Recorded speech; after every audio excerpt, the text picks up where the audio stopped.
Along with its status as the shortest of Antonio Vivaldi's four seasons, the Winter Concerto packs the most potent punch.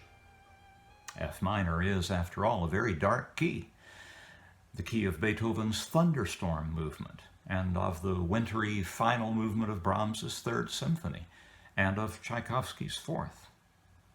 But unlike the Summer Concerto, whose G minor gloom was maintained to the bitter end, this concerto includes a reprieve, a gentle E-flat major movement whose pizzicato accompaniment suggests the falling of a gentle rain. For details, I'll again point you to the sonnet that Vivaldi published along with the score, and recommend that you spend a little time with it, the better to enjoy the concerto's vivid musical imagery. Here, as elsewhere, Vivaldi organizes the framing F minor movements along ritornello lines, again with formal surprises, and the contrasting middle movement takes the shape of an aria for the solo violin.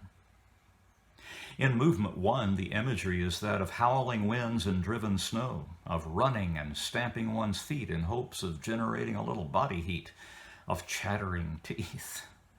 In movement 3, our attention is turned to people treading gingerly on an icy path, with an occasional spill and a frantic scramble to get off the surface of a not quite sufficiently frozen lake, with the winds returning at the end of the movement, first in another peaceful E-flat major interlude depicting the merciful breeze from the south across the Mediterranean, and then the return of the north wind's Arctic blast to finish the concerto. And lying between those movements, as I mentioned earlier, lies the sweet release of gently falling rain. As I've mused over this concerto and taken notice of all those F minor and E-flat major relationships, the thought has struck me, and I can't dismiss it, that that particular harmonic relationship smacks of the Aeolian mode. Aeolian, of course, means windy.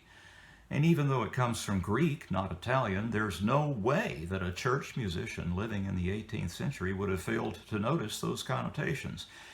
And it thus seems to me that the overall harmonic profile of this concerto underscores the notion of wind, which we encounter both at the beginning of movement 1 and the end of movement 3.